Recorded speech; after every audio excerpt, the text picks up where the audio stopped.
tous et bon mardi 29 juin, ce qui veut dire que c'est le dernier épisode déjà de Café Filmé du mois de juin. C'est passé vite comme les autres. Bon, alors c'est passé encore plus vite que les autres mois parce que il y a eu 2 semaines sans Café Filmé. Donc Café Filmé numéro 23 avec en titre directement le sujet du jour. On va parler chiffres, on va parler baromètre. De l'immobilier bien évidemment. On peut parler chiffres de l'équipe de France, c'est fini. Comme ça au moins c'est pareil. On n'en parlera pas en juillet. J'attends d'ailleurs les avis de mes experts Facebook sur le match parce que je l'ai pas regardé. Donc n'hésitez pas à me faire un résumé de haute précision sur ce qui s'est passé hier soir. J'ai pas entendu de bruit dans la rue, donc j'avais estimé effectivement qu'il n'y aurait pas de quart de finale. D'ailleurs, on va commencer la journée avec un petit sondage et je vais vous donner 3 solutions comme ça. Vous n'allez pas me faire un 50-50. Hop, voilà, on balance directement.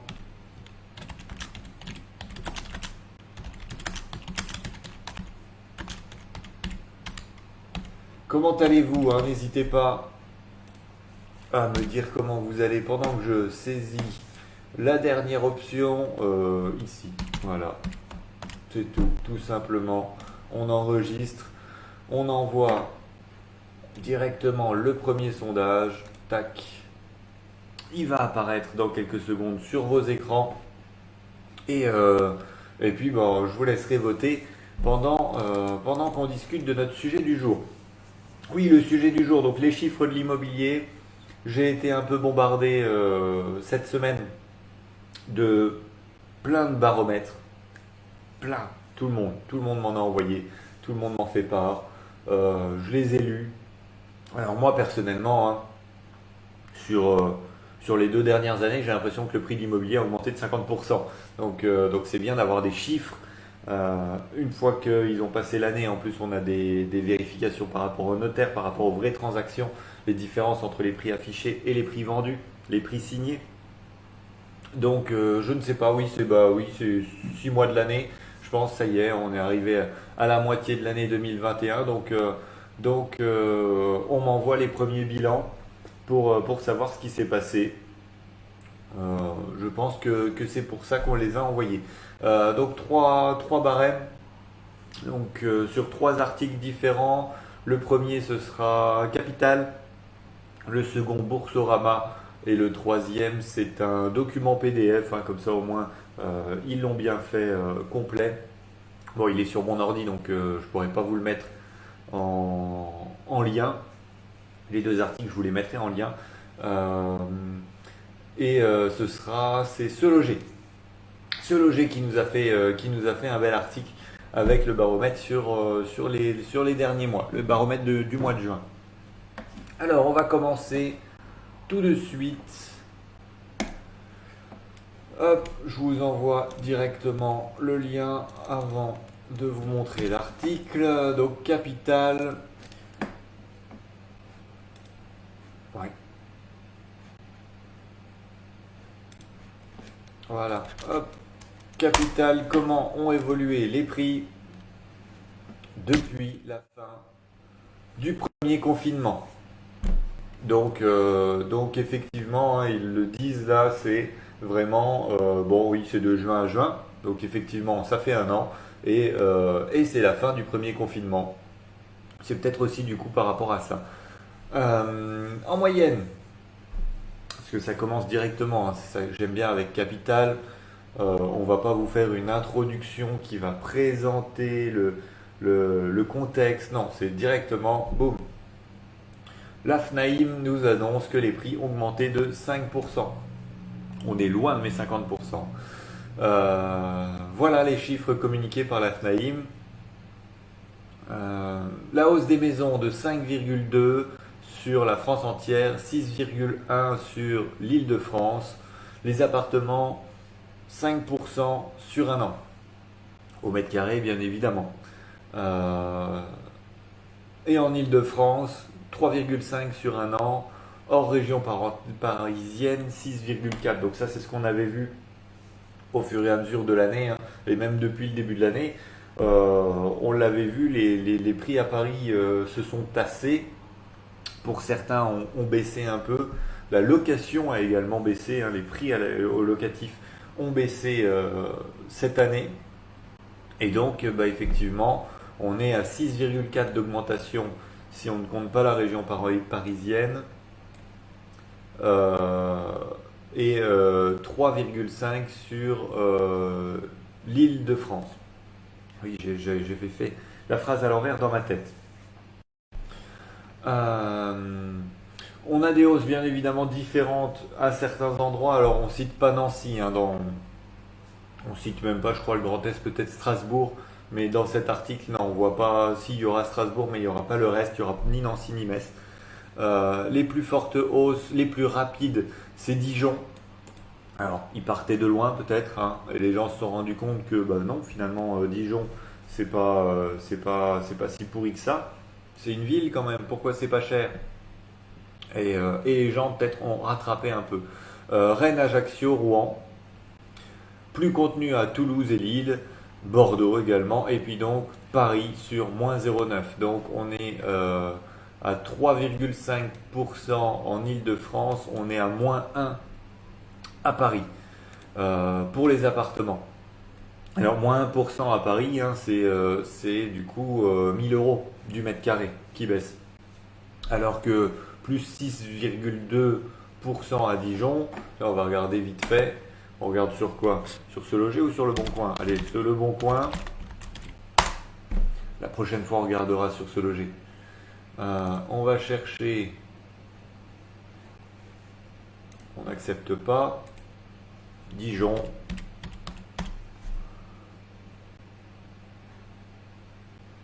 Pourquoi il y a autant de codes postales à Dijon? Il y a un Dijon dans les Vosges. Encore une enquête qu'il faudra faire. Et on a dit immobilier, vente immobilière, appartement, 1400. On va voir déjà les plus récents. Le plus cher et le moins cher plutôt. Hop, le plus cher, prix croissant, le moins cher du coup.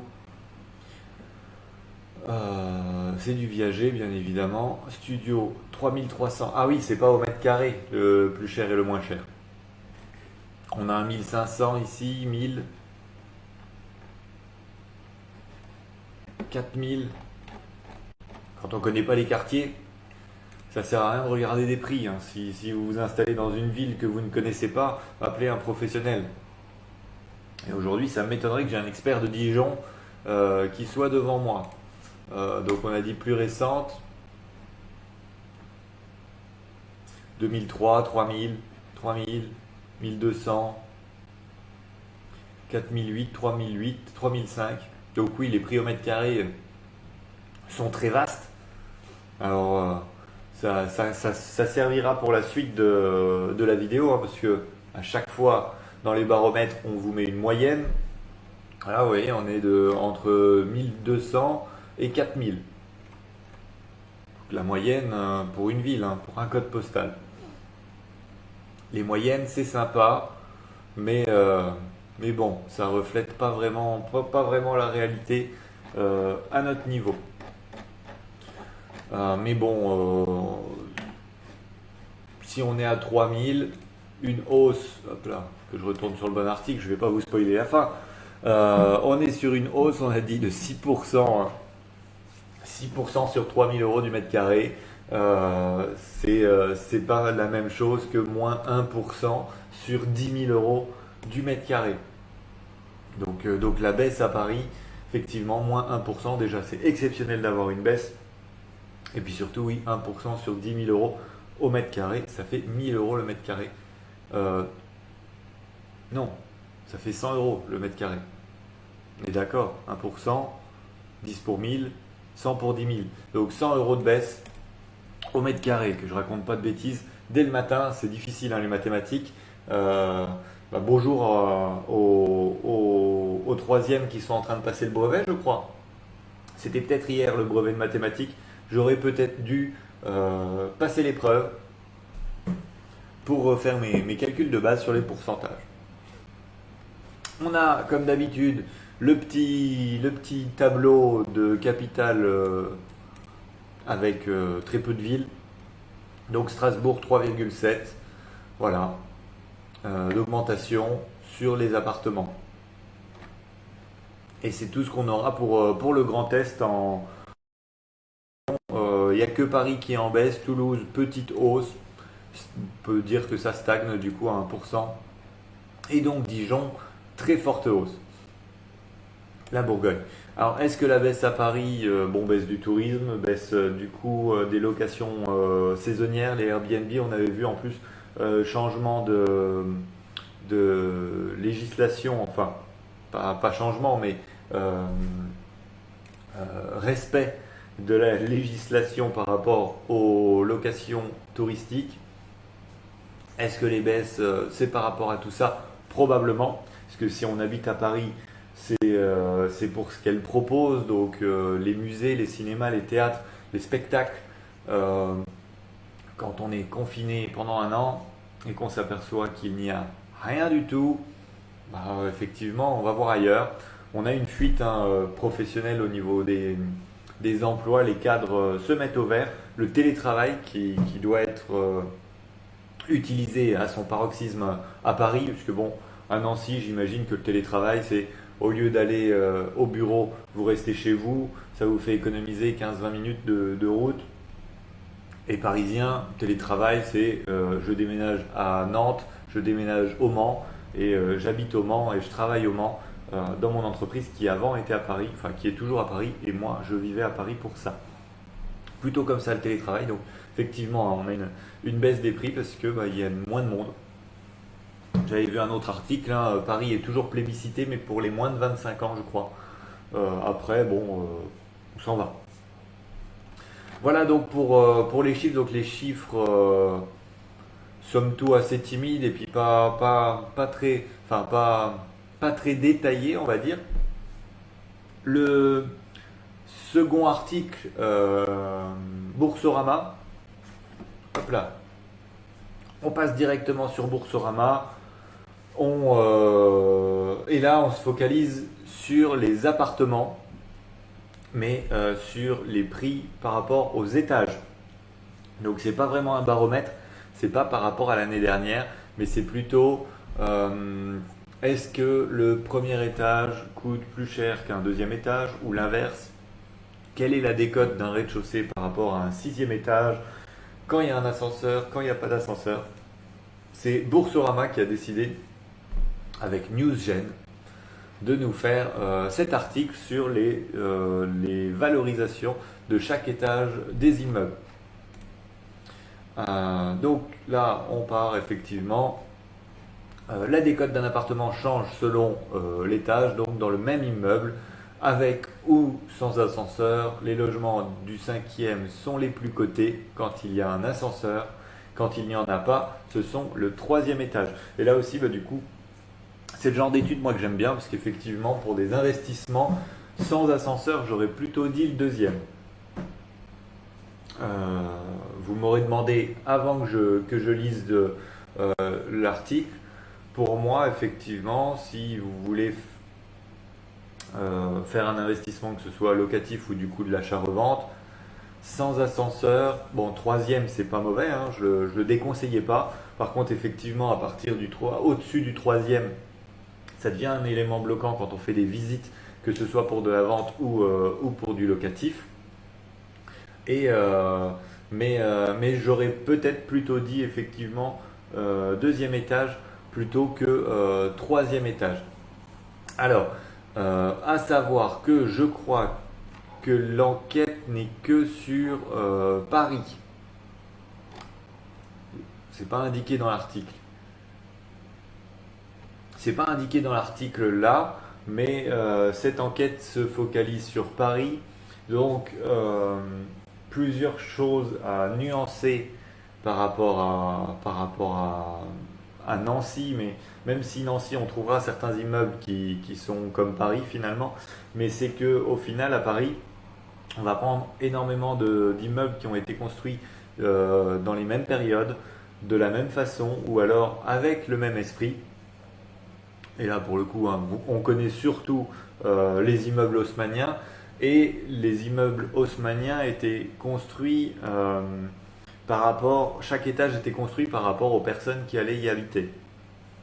Et du coup, la différence de choix ici sur le fait que le troisième étage soit plus prisé et le cinquième étage soit plus prisé, ça par contre, effectivement, c'est dit dans l'article que le cinquième étage est le plus prisé parce que dans la plupart des immeubles haussmanniens, cet étage est souvent mieux servi en termes de balcons.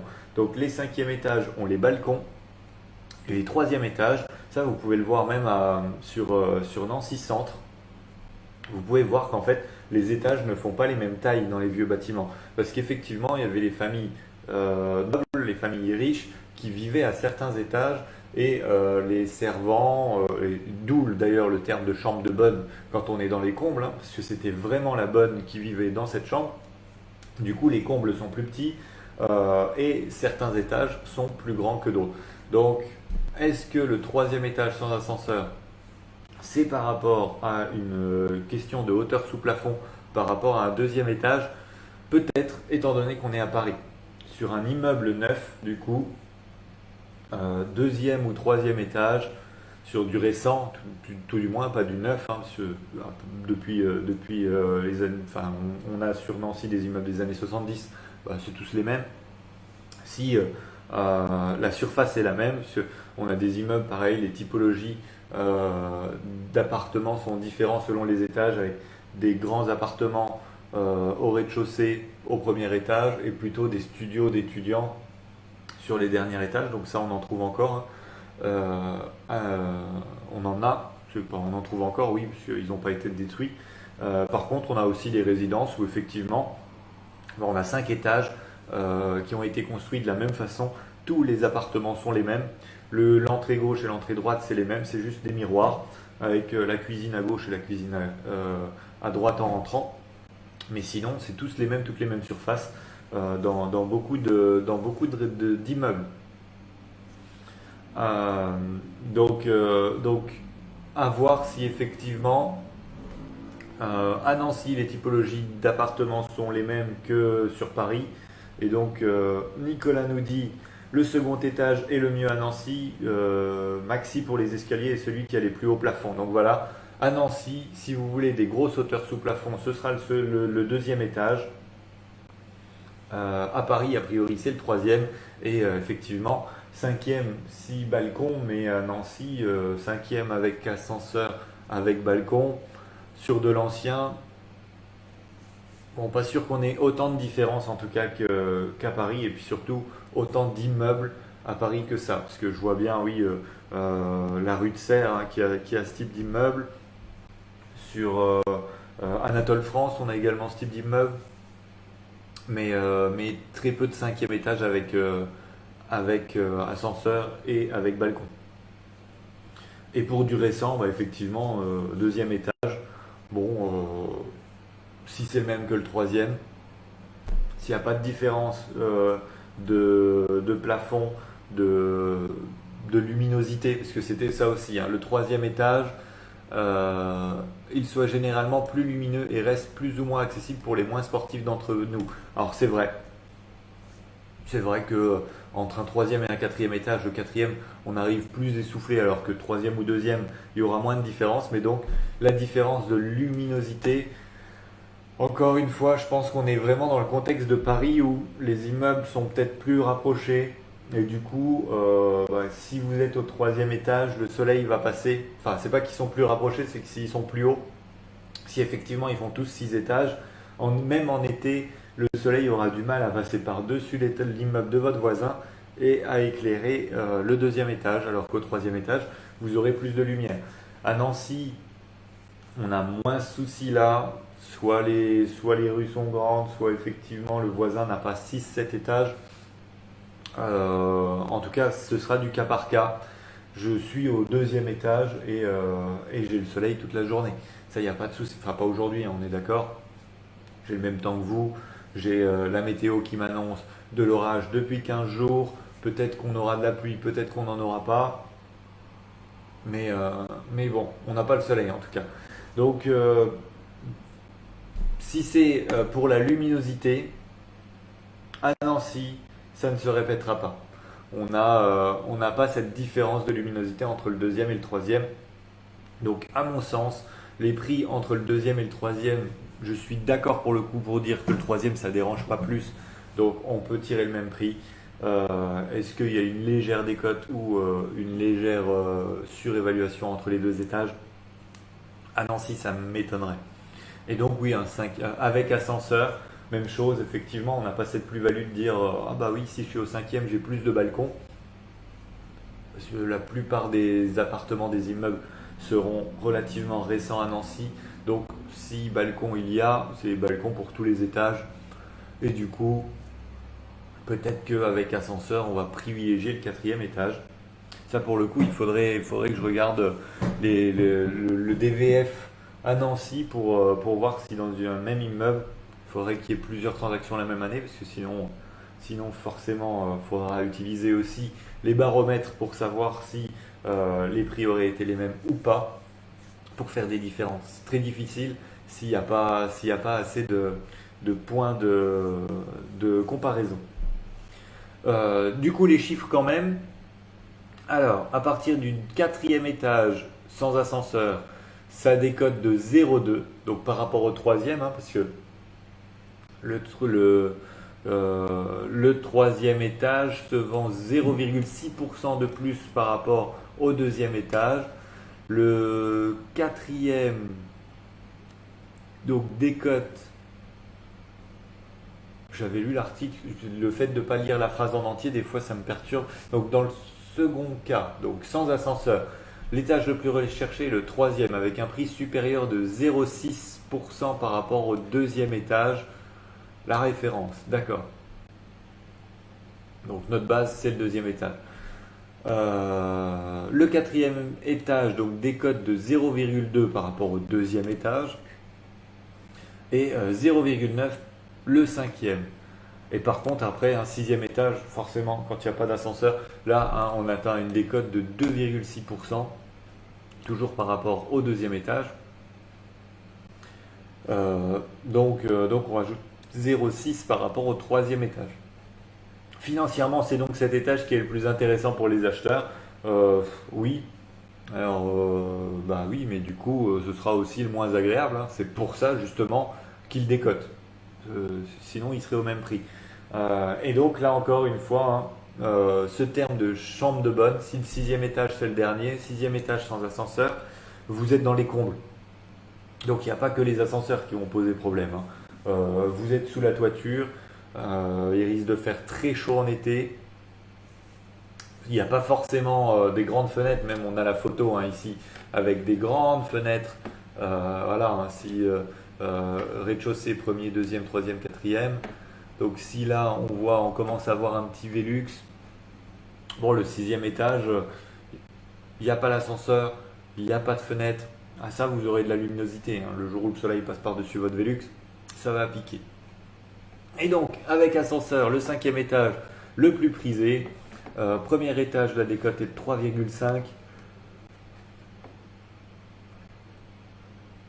Et pour tout le reste, donc, on augmente par rapport au deuxième étage, donc 0,8 au troisième, 1% au quatrième, 2,3% au cinquième étage et 1,5 au sixième. Donc quand il y a un ascenseur, le sixième est 1,5% plus cher que le deuxième étage. Et là, dans ce cas-là, c'est le premier étage qui est le plus intéressant. Et pour le coup, j'essaye de me régénérer des publicités. Pas de chance, cette fois-ci j'ai installé AdBlock Plus. Ah oui, hein, vous m'avez bien gonflé la dernière fois. J'ai mis AdBlock Plus, j'ai craqué. Donc voilà, oui, si sans ascenseur, si vous avez un budget un peu moins conséquent, sixième étage, mais non, moi je dirais plutôt du coup cinquième. parce que oui, le sixième, c'est pas que les escaliers à monter le problème. Et par contre, du coup, avec ascenseur, ce sera donc le rez-de-chaussée qui sera enfin le premier étage qui sera le plus économique. Et l'article justement termine par les logements au rez-de-chaussée sont sans surprise les moins courtisés, qu'il y ait ou non un ascenseur. La décote atteint 6,1% s'il y a un ascenseur, 3,9% sans ascenseur. Donc pour le coup, le rez-de-chaussée est plus intéressant que le sixième étage. Par contre là du coup, problème de luminosité, puisque oui, forcément, avant que le soleil vienne chez vous, ça dépendra de ce que vous avez en face de chez vous et de la taille de vos fenêtres. Euh, Probablement aussi les nuisances, toujours dans le contexte à Paris, hein. J'imagine que si vous êtes au niveau du trottoir, si vous êtes au niveau de la rue avec les voitures, les bus, les scooters, les camions et les piétons, ça doit pas être super sympa. Et puis du coup, contextuellement, encore une fois, à Paris, on parle bien de rez-de-chaussée, on ne parle pas de rez-de-jardin. Vous n'avez pas un petit terrain en plus. Parce que comme on a pu le voir justement avec la crise de la Covid, euh, les appartements finalement au rez-de-chaussée avec un jardin de l'autre côté, donc un rez-de-jardin, sont plus prisés que les autres, hein. Donc les rez-de-chaussée ont pris plus de valeur qu'un premier étage ou un deuxième étage à Nancy, puisque quand on a un rez-de-chaussée, on a souvent le jardin de l'autre côté de la rue. Et les gens recherchent des terrains, des espaces extérieurs. Donc, encore une fois, là, la décote ne se reverrait pas à Nancy. Si jardin il y a, et si pas de jardin, la décote est probablement moins importante que les 6,1 annoncés en cas d'ascenseur ou 3,9 sans ascenseur. Même chose, est-ce que c'est une cour privative avec un parking ou pas? Ça dépendra beaucoup de la typologie, encore une fois, de l'appartement. C'est comme on l'a vu sur Dijon. euh, et du coup, c'est difficile de dire, ah bah tiens, cet immeuble, il y a eu trois biens vendus la même année. Là, effectivement, on pourrait, et encore que, comme on en a parlé la semaine dernière, ça dépendra de la cuisine, ça dépendra des fenêtres, ça dépendra. Il va falloir pondérer. Même si vous me dites, ah bah moi, dans mon immeuble, il y a un appartement, il s'est vendu à tel prix et l'autre à tel prix. Oui. Alors, je connais des résidences avec 200 appartements qui sont exactement les mêmes sur plan. C'est tous des T3 bis d'une soixantaine de mètres carrés. Les prix vont de 60 000 à 130 000 euros. Voilà, donc sur la métropole de Nancy, ça dépend. Le fait que 60 000 euros, il n'y a aucun travaux qui a été fait depuis les années 70. À 130 000 euros, il est refait à neuf. Donc, donc voilà. Et après, effectivement, entre un rez-de-chaussée, un premier étage, un deuxième étage ou un cinquième étage, je crois qu'il y a 5 étages dans les immeubles dont je parle, il y aura une différence. Donc il y a 200 appartements exactement pareils, sauf que les prix vont de 60 à 130 000 euros. Les prix vendus, hein. Les prix vendus. Voilà, l'étage, l'orientation font beaucoup varier le prix également. Oui, c'est vrai, j'ai pas parlé de l'orientation. Même dans les immeubles dont j'ai parlé là, il y aura des appartements. Non, ils auront tous. Enfin, soit qui seront sud-sud, soit sud-ouest. Parce que les immeubles, au final, il n'y aura que la cuisine qui sera au nord, mais pour tout le reste, on est sur. Il y a quand même le salon au sud dans tous les cas. Donc dans le cas que j'ai expliqué, donc de 60 à 130 000 euros, on n'a même pas l'orientation qui est en jeu. Comme d'habitude, il est 9h30 et j'ai pas terminé. En plus, c'est le document que j'ai sur mon ordinateur, donc je ne peux pas vous mettre le lien. On va le parcourir, on va regarder du coup les chiffres à Nancy, parce que les chiffres à Nancy sont présents dans le document. Donc le baromètre des prix de l'immobilier. Est-ce que j'ai perdu l'ordinateur? Je vais boire du café en attendant. Non, c'est bon, c'est reparti. Donc le baromètre proposé par l'Observatoire des prix de l'immobilier et Se Loger. Je vous ai laissé hein, les petites personnes qui participent à ça. BNP Paribas résidentiel, Capifrance, Crédit Logement, Crédit Mutuel, BPCE, Hexahome, IAD,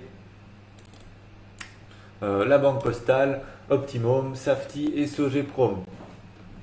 Donc, ce sont les transactions de toutes ces personnes-là, et il y en a beaucoup, qui permettent de faire les chiffres de l'immobilier. Donc, où on en est en juin? Alors, prix du mètre carré signé dans l'ancien, dans toute la France, 3673, c'est la moyenne que j'adore, hein, parce que effectivement, déjà que sur Dijon, on a du mal à comprendre comment faire la moyenne. Donc, ce chiffre, on ne s'en servira pas aujourd'hui.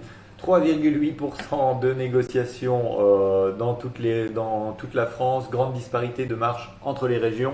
Donc merci pour ce chiffre, on ira voir. Mais enfin, je dis ça qui ne nous sert à rien, mais en fait, toute l'explication est derrière. Il y a je ne sais pas combien de pages et vous avez l'explication derrière. Le prix du mètre carré en France évolue de 1,8%. Donc on est un peu plus faible que ce qu'on avait dit tout à l'heure. On verra. Et par contre, le volume de transactions, ça attaque sévère. Au niveau du volume, les affaires reprennent. Tac tac. Est-ce que on va directement aller, comme en plus il est 9h30, sur la région, donc par ville? Vous retrouverez tous les documents par ville. J'essaierai de le trouver ce document, de vous mettre un lien direct. Je publierai sur Facebook un lien pour pouvoir le télécharger. Ça peut vous intéresser. Tac tac, donc on est sur les appartements à Strasbourg. On avait fait une étude de cas de parking à Strasbourg, plus 15% dans le neuf et 14,3 dans l'ancien. Non, affiché et signé. J'utilise les mêmes couleurs. Donc 15% de hausse affichée, 14% signé de hausse.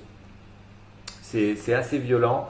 Est-ce qu'on a une baisse? On a 5% à Paris, alors qu'on avait dit qu'on était en baisse tout à l'heure. Donc la baisse a été de courte durée, on va dire.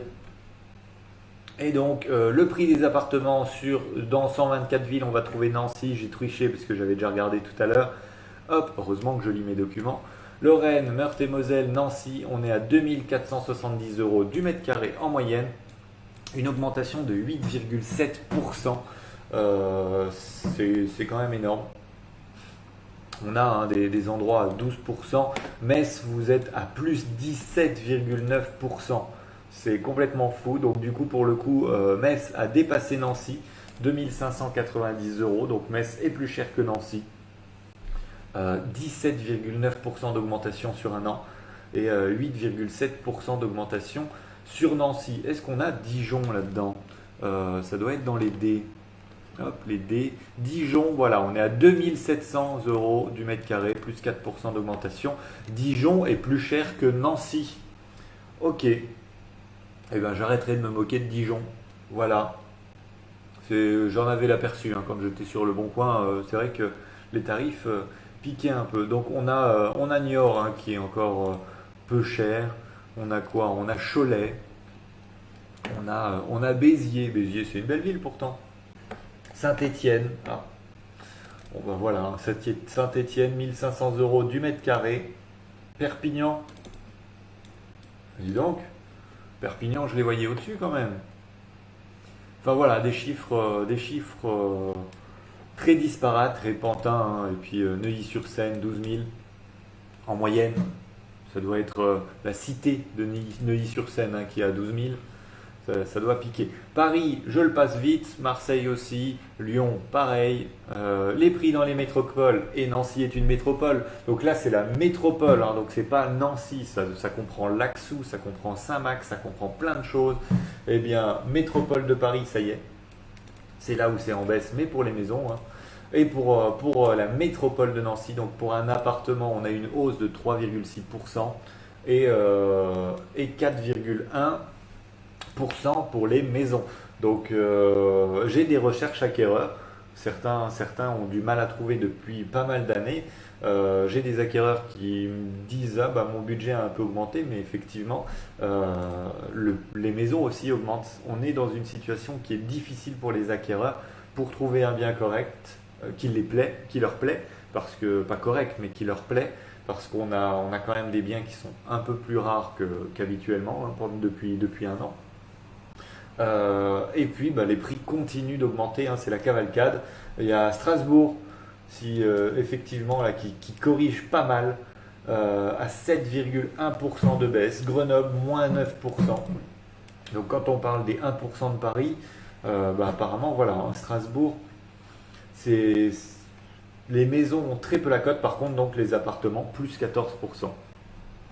Donc quand on disait la Covid, les gens se jettent sur les maisons, ils veulent des jardins, à Strasbourg a priori, ils n'aiment pas les maisons à Strasbourg. Les marges de négociation qui veulent tout et rien dire, hein, alors là c'est maison appartement, donc 5% pour les maisons, 3,4% pour, pour les appartements. Alors en soi, est-ce que ça veut dire que quand la négociation est faible, c'est que le marché est probablement plus tendu? Par exemple, les appartements à 11,8% de négociation, c'est qu'a priori, bon, la demande 17% dans le Limousin, la demande n'est peut-être pas ce qu'elle était ou ce qu'elle est prévue. Parce que bon, normalement, si on a bien choisi son prix, il n'y a pas de négo. Avant, tu allais au prix, puis c'est tout. Donc la marge de négociation, bon, peut-être effectivement des gens qui tapaient trop dès le début, ou alors on pensait que le marché était différent. Le marché, donc où il en est sur une base 100 en décembre 2012, on en est à 120. Donc on n'a jamais redescendu au même niveau que 2012, mais on est 2015-2016. Mais par contre, hein, effectivement, on a un volume qui commence à cartonner au mois de juin. Donc ça rebosse. Est-ce qu'il y avait autre chose? Non, c'est Île-de-France. Et puis la méthodologie qui est expliquée en long, en large, en travers. Non, donc les chiffres à retenir pour Nancy, 3,6% de hausse pour les appartements, 4,1% de hausse pour les maisons, et puis donc on a une moyenne de, et là c'est uniquement appartement, hop, de 2470 euros du mètre carré. J'avais fait une vidéo, je crois, c'est pas je crois, hop, je cherche encore mes boutons. Je vais vous quitter là-dessus finalement, hein. J'avais fait une vidéo sur la chaîne YouTube qui vous expliquait ce que vous pouviez acheter avec si vous travaillez avec un salaire au SMIC. Et dans cette vidéo, j'expliquais surtout, hop là, on va enlever le titre 29 secondes, hop.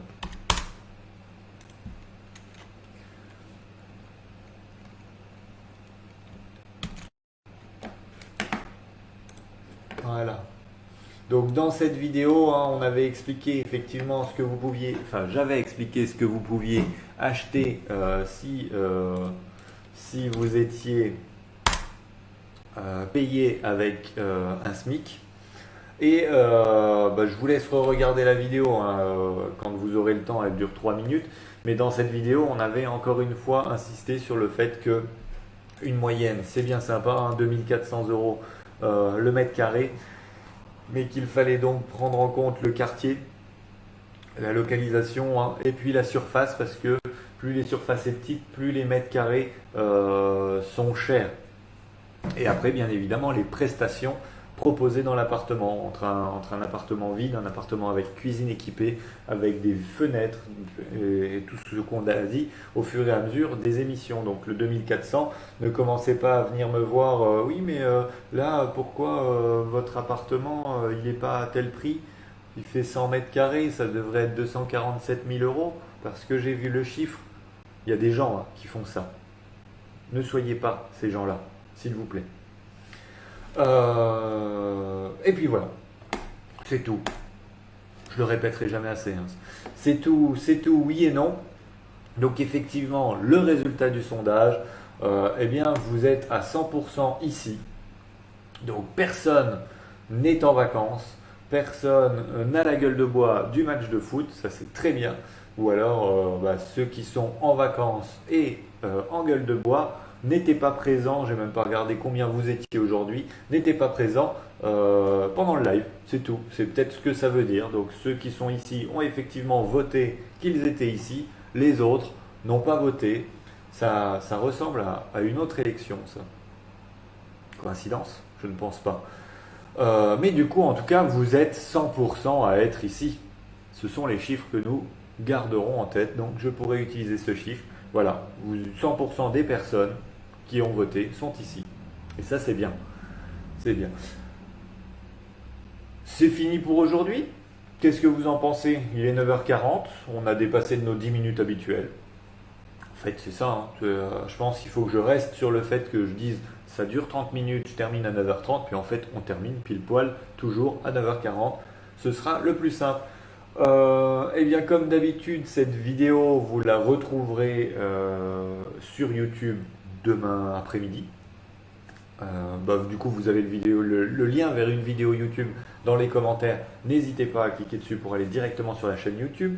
Merci aux personnes présentes ce matin en direct. Merci à toi qui va regarder le replay sur Facebook, à toi qui va le regarder sur YouTube. Et du coup, comme tu viens de me découvrir sur YouTube, n'oublie pas de t'abonner à la chaîne, de cliquer sur le petit pouce vert pour me dire que la vidéo était sympa, à poster un commentaire pour poser des questions, pour faire des demandes de sujets, et à cliquer sur la petite cloche. Vous avez du boulot sur YouTube, c'est fou. Et à cliquer sur la petite cloche pour être au courant des prochaines vidéos. Comme ça, tu seras le premier à regarder la prochaine vidéo quand elle sera en ligne. En tout cas, je vous souhaite une bonne journée, un bon début et milieu de semaine. On se retrouve jeudi, ce sera le 1er juillet. On ne fera pas de bilan. Ça m'a gonflé en fait, je l'ai mal amené, je ne sais pas comment vous présenter le bilan. Je trouve plus intéressant finalement de parler d'immobilier que de parler de bilan. Donc on ne fera pas vraiment de bilan jeudi en juillet. Comme d'habitude, le sujet n'est pas défini, il sera défini demain. Donc je vous souhaite une bonne journée une nouvelle fois parce que je l'ai déjà dit. Et puis je vous dis à jeudi, pour vous dire à jeudi, je crois que c'est cette touche-là. Ciao, bye bye.